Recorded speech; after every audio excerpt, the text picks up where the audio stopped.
ഇനി IRGC ഭീകര സംഘടന. ഇറാന്റെ സേനാ വിഭാഗമാണ് ഇറാൻ റവല്യൂഷണറി ഗാർഡ് കോർപ്സ് എന്നറിയുന്ന IRGC കഴിഞ്ഞ കുറേ ദിവസങ്ങളായി അമേരിക്കയുമായിട്ടുള്ള വലിയ പോരാട്ടത്തിലാണ്.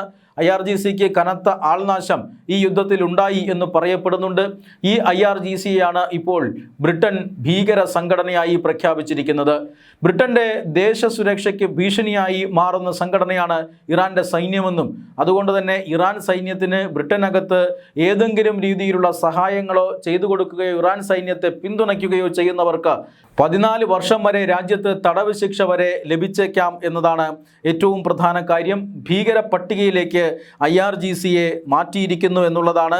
IRGC ദേശസുരക്ഷയ്ക്ക് ഭീഷണിയാണ്. അതോടൊപ്പം തന്നെ രാജ്യത്ത് നടക്കുന്ന യഹൂദ വിരുദ്ധ ആക്രമണങ്ങൾക്ക് പിന്നിൽ പ്രവർത്തിക്കുകയും ചെയ്തിട്ടുണ്ട് എന്നാണ്.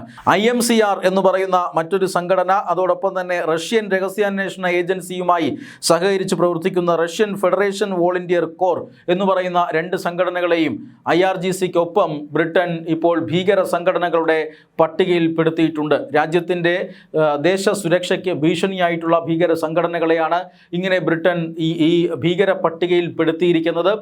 അതോടൊപ്പമാണ് മറ്റൊരു രാജ്യത്തിൻ്റെ സൈനിക വിഭാഗമായ ഇറാന്റെ സൈനിക വിഭാഗമായ IRGCയും ഈ പട്ടികയിൽ ഇടം പിടിച്ചിരിക്കുന്നത്. ഇത് മറ്റൊരു പ്രധാനപ്പെട്ട കാര്യത്തിൻ്റെ സൂചനയാണ്. അതായത് 2ാം ഘട്ട ആക്രമണങ്ങൾ അമേരിക്ക ഇറാനിൽ നടത്തുകയാണ്. അതിശക്തമായ ആക്രമണങ്ങളാണ് വെടിനിർത്തലിന് ശേഷം അമേരിക്ക ഇറാനിൽ നടത്തുന്നത്.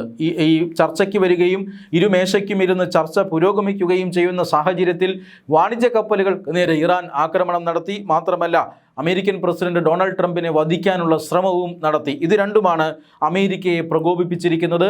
കഴിഞ്ഞ ദിവസവും 2 UAE കപ്പലുകൾക്ക് നേരെ ആക്രമണം നടത്തുകയും ഇന്ത്യൻ നാവികൻ മരിക്കുകയും ചെയ്ത സംഭവമുണ്ടായി. ആ ഒരു സാഹചര്യത്തിൽ, അല്ലെങ്കിൽ കപ്പലുകൾക്ക് നേരെ ആക്രമണം നടന്ന സാഹചര്യത്തിലാണ് അമേരിക്ക 2ാം ഘട്ട ആക്രമണങ്ങൾ നടത്തുന്നത്.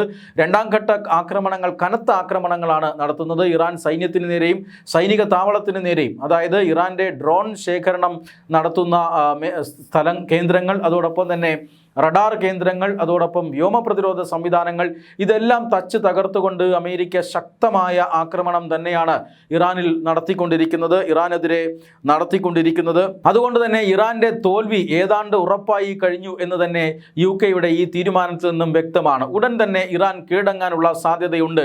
ഇറാനെ തോൽപ്പിക്കാനുള്ള ഏറ്റവും പ്രധാനപ്പെട്ട ഒരു തടസ്സം എന്ന് പറയുന്നത് IRGCയാണ്. ഇറാൻ ഭരണകൂടം തോറ്റാലും IRGCയുടെ ലക്ഷക്കണക്കിന് സേനാംഗങ്ങൾ ഇനിയും ബാക്കിയുണ്ടാവും.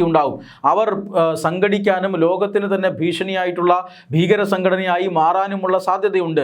ഈ സാധ്യതകൾ മുന്നിൽ കണ്ടുകൊണ്ടാണ് ഇപ്പോൾ ബ്രിട്ടൻ IRGCയെ നേരത്തെ തന്നെ ഭീകര പട്ടികയിൽ ഉൾപ്പെടുത്തിയിരിക്കുന്നത്.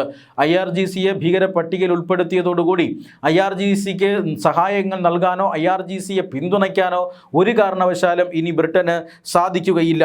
IRGCയും അതുപോലെ തന്നെ മറ്റു പല സംഘടനകളും ബ്രിട്ടൻ്റെ ഭീകര സംഘടനയിൽ പെടുന്നു. അതിൽ IRGCയുടെ ഉൾപ്പെടുത്തൽ അത് വളരെ പ്രധാനപ്പെട്ടതാണ്. കാരണം IRGC കഴിഞ്ഞ കുറേ നാളുകളായി അമേരിക്കയെയും അതുപോലെ തന്നെ ഇസ്രായേലിനെയും പ്രതിരോധിച്ചു നിൽക്കുന്ന ഒരു സൈനിക വിഭാഗമാണ്. ഇറാന്റെ ആണവായുധങ്ങൾ കൈക്കലാക്കുക, ഹോർമൂസ് കടലിടുക്ക് പിടിച്ചെടുക്കുക, ഈ 2 ഉദ്ദേശങ്ങളാണ് ഇപ്പോൾ അമേരിക്കയ്ക്കുള്ളത്. അതുകൊണ്ട് ഈ ഇറാന്റെ ആണവായുധങ്ങളടക്കം IRGC കനത്ത സുരക്ഷ നൽകി സംരക്ഷിക്കുകയാണ്. എന്നാൽ 2ാം ഘട്ട ആക്രമണത്തിൽ IRGCക്ക് പിടിച്ചു നിൽക്കാൻ കഴിയില്ലെന്നും അമേരിക്ക പൂർണ്ണമായും ഇറാനെ കീഴടക്കാനുള്ള സാധ്യതയുണ്ട് എന്നുമാണ് അറിയപ്പെടുന്നത്. അതുകൊണ്ട് തന്നെ IRGC വിഘടിക്കുകയും ലോകത്തിൻ്റെ പല ഭാഗങ്ങളിലേക്ക് ഇവർ കുടിയേറപ്പെടാനുമൊക്കെയുള്ള സാധ്യതയുണ്ട്. എന്നാലും ഇവർ ഭീകര സംഘടനയായി ഇറാൻ പോലെയുള്ള രാജ്യത്ത് പ്രവർത്തിക്കാനുള്ള സാധ്യതയാണ് ഏറെ കാണുന്നത്.